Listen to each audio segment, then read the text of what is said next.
que você tá triste? É porque eu tava pensando na coisa, mas eu cheguei na conclusão. Sobre o que você tava pensando? Sobre essa caixa d'água. Eu não consigo, saber qual a altura dela. Então é por isso? É. Nossa, Vitor, pra calcular a altura da caixa d'água, você tem que usar o Teorema de Tales. Mas Teorema de Tales? O que é isso? Você não sabe o que é o Teorema de Tales? Por coincidência, eu tenho aqui no meu celular uma teleaula que explica como a gente vai calcular a altura da caixa d'água usando o Teorema de Tales. Vamos ver?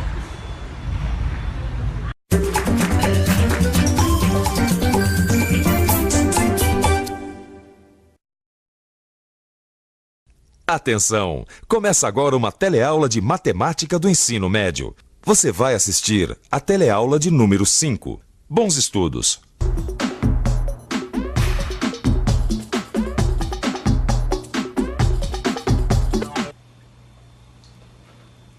A nossa teleaula de hoje vai mostrar um dos conceitos mais bonitos da matemática, o Teorema de Tales. Já sei, você está se perguntando o que é um teorema e quem foi Tales? Pois eu vou contar. Tales de Mileto era um estudioso grego que viveu no século VI a.C. Tales adorava estudar, tanto é que entendia de geometria, física, astronomia, filosofia e política. Ele estudava tanto que foi considerado o pai do pensamento científico. Para ele, toda verdade matemática deve ser demonstrada, e é daí que vem a explicação do que é teorema. Um teorema é precisamente uma verdade matemática que pode ser demonstrada. E a nossa aula de hoje vem justamente para isso, para demonstrar a verdade matemática sobre o Teorema de Tales. Tales de Mileto resolveu problemas incríveis usando este teorema que você vai conhecer agora. Tales ficou conhecido por ter descoberto uma maneira de medir a altura das pirâmides do Egito sem ter que subir nelas. A pirâmide de Quéops, chamada de a Grande Pirâmide, foi construída por volta de 2550 a.C. Media 146,6 metros de altura quando foi construída, o que equivaleria hoje a um edifício de 48 andares. Quando visitou o Egito, Tales surpreendeu os faraós ao calcular a medida da altura da pirâmide de Quéops, medindo a sombra que ela projetava no solo. E como ele fez isso? Os triângulos semelhantes têm os ângulos respectivamente iguais. Tales sabia que se os dois triângulos são semelhantes, seus lados correspondentes são proporcionais. Tales levou em conta que uma vez que o Sol está muito distante da Terra, seus raios podem ser considerados paralelos. Quando então a sombra do bastão, o S pequeno, ficou exatamente do mesmo tamanho do bastão, H pequeno na nossa fórmula, imediatamente Tales mediu a sombra. Agora vamos entender o que é Teorema de Tales.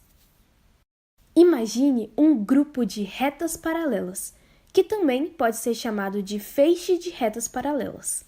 Agora vamos traçar duas retas transversais a essas retas paralelas. Veja que nessas retas transversais ficaram determinados os segmentos A, B, C, D.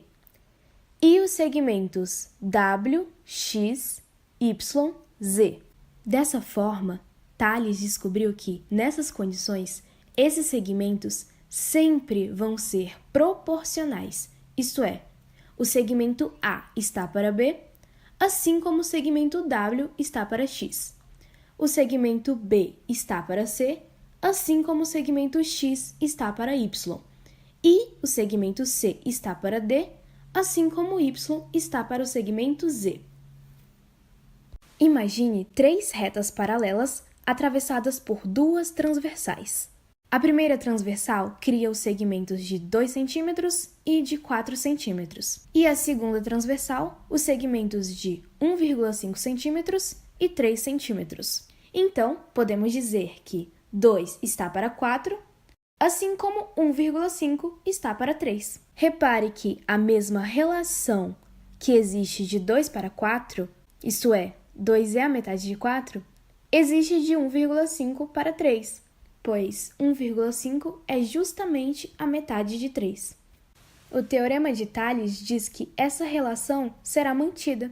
Então, se traçarmos outra reta transversal nesse desenho, com 3,5 cm no segmento de cima, o outro segmento terá necessariamente o dobro de 3,5, ou seja, 7 centímetros. Bom, como você percebeu, o Teorema de Tales é tão útil quanto prático, mas você vai descobrir mais princípios matemáticos na sua vida cotidiana. Até a próxima!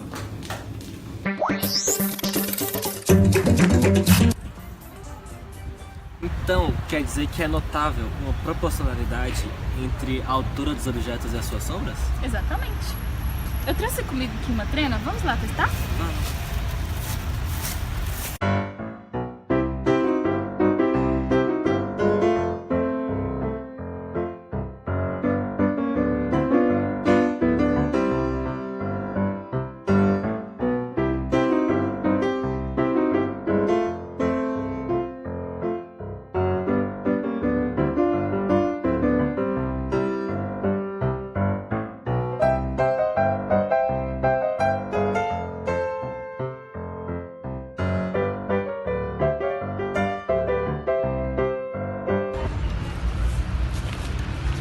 Então, quer dizer que a gente tem que dividir a altura da caixa d'água, que é o que a gente tem que saber, que é o que a gente quer saber, pelo tamanho da sua sombra, que são 7 metros e 30 centímetros, e igualar a sua altura, que é 1,70, pelo tamanho da sua sombra, que é 0,8?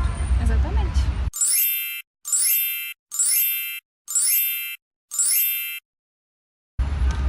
Então, fazendo os cálculos, tudo dá 15 metros e 50 centímetros? Exatamente.